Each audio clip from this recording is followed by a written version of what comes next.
Di beberapa gereja, termasuk di paroki kita sekarang sudah ada Oase Maria itu. Di beberapa yang lain seperti di Ganjuran dan beberapa tempat yang lain ada tempat-tempat khusus untuk doa. Saya sebenarnya dari kemarin itu di jam-jam yang memang sudah terkhusus saya punya niat, dan itu saya di rumah juga berdoa dengan di situ ada patung Yesus, patung Maria dan lilin dan sebagainya.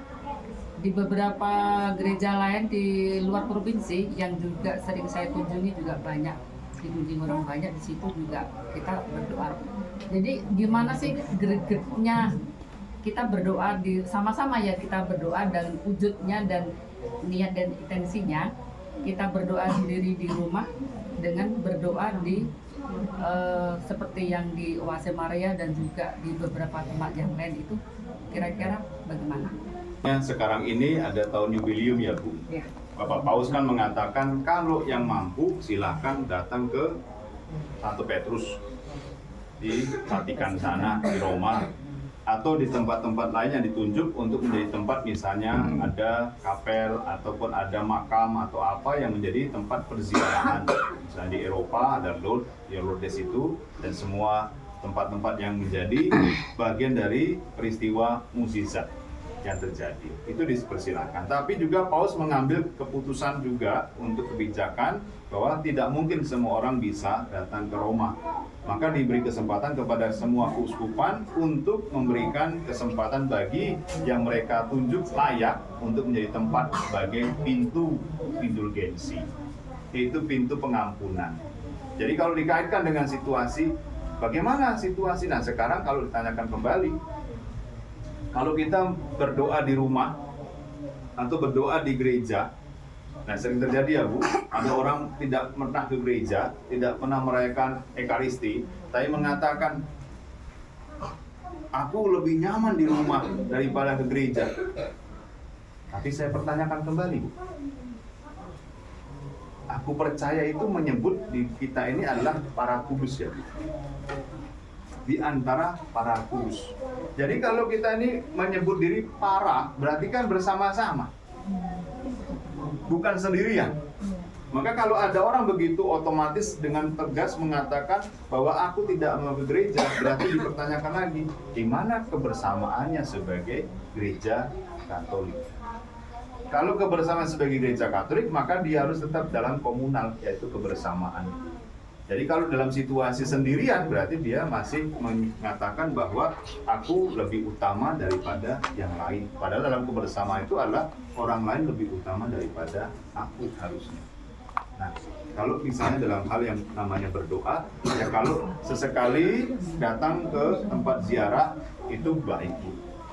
Tapi bagaimana lagi kalau kita tidak punya waktu, tidak punya ongkos, tidak punya ini, ya diusahakan bagaimana caranya kita tetap dalam kondisi berdoa. Ya itulah yang namanya, kalau di dalam situasi perziarahan, saya katakan karena tempat itu banyak yang mendoakan dan banyak orang yang meminta doa, maka menjadi tempat yang sakral, menjadi tempat yang istilahnya keramat atau bahasa Jawa itu wingit, tetapi karena dikarunia oleh rahmat Tuhan. Maka kalau di Ganjuran itu Bu, ada tempat-tempat khusus Bu, ada di sudut sini, ada sudut sini, ada sudut sini, ada sudut sini, di sini berdoanya. Kadang ada naik juga kan Bu. Ya. Kalau ada yang minta anak harusnya di posisi sini. Kalau ada yang minta rezeki di sebelah sini, kalau ada minta yang betul-betul dikuatkan dari sebelah sini, di atas itu naik, nah, macam-macam. Jadi semua tergantung pada rasa beriman Bu. Kadang ada orang merasa cukuplah di sini. Tetapi ada orang yang merasa bahwa aku harus naik. Untuk naik itu Bu, ada banyak perasaan yang terjadi Bu. Rasa malu. Kadang orang mau naik itu ada rasa malu, cukup di sini aja lah. Maka rezekinya malu-maluin. Kadang nggak terlalu banyak rezeki, tapi kalau orang berani untuk malu naik ke atas demi berjumpa dengan Tuhan, maka dia dapat berkat yang banyak. Maka kalau di rumah dikatakan, Romo cukup nggak gereja doa di rumah saja Romo? Bagi saya enggak. Maka butuh untuk juga dalam situasi kebersamaan, dalam situasi yang benar-benar kita sadari bahwa tempat ini sudah diberkati, marilah kita bersama secara pribadi pun bisa melakukan semua itu. Maka kalau dikatakan Bapak Ibu di Ganjuran itu, yang namanya Candi Ganjuran bukan hanya orang Katolik, tetapi dari seluruh agama itu datang ke situ. Maka di oase kita ini pun bukan hanya orang Katolik, sudah ada orang HKBP. Maka Anda sebagai orang Katolik tidak memanfaatkan itu, berarti Anda rugi. Tadi ada juga itu orang lain lagi, bukan orang Katolik, karena nggak kenal saya. Jadi dengan situasi begini saya katakan ada baiknya memang kita belajarlah untuk dekat dengan Tuhan, karena Yesus sendiri selalu berdoa. Setelah dia bekerja, dia berdoa, melakukan karya, dia selalu berdoa. Kenapa kita yang menjadi umatnya kok malah jauh dari doa? Begitu ya, Bu. Iya. Jadi rasa perasaan untuk dalam hidup rohani itu kadang-kadang memang harus ada pertanggungjawaban bagaimana kita sebagai orang yang mengakui diri sebagai gereja Katolik itu tetap dalam persekutuan. Karena persekutuan para kudus berarti kita akan berkumpul bersama semua orang. Dan saya katakan lagi, selalu saya katakan, kalau nanti padanya dia meninggal, kalau dia tidak pernah bersekutu, dia larinya kemana?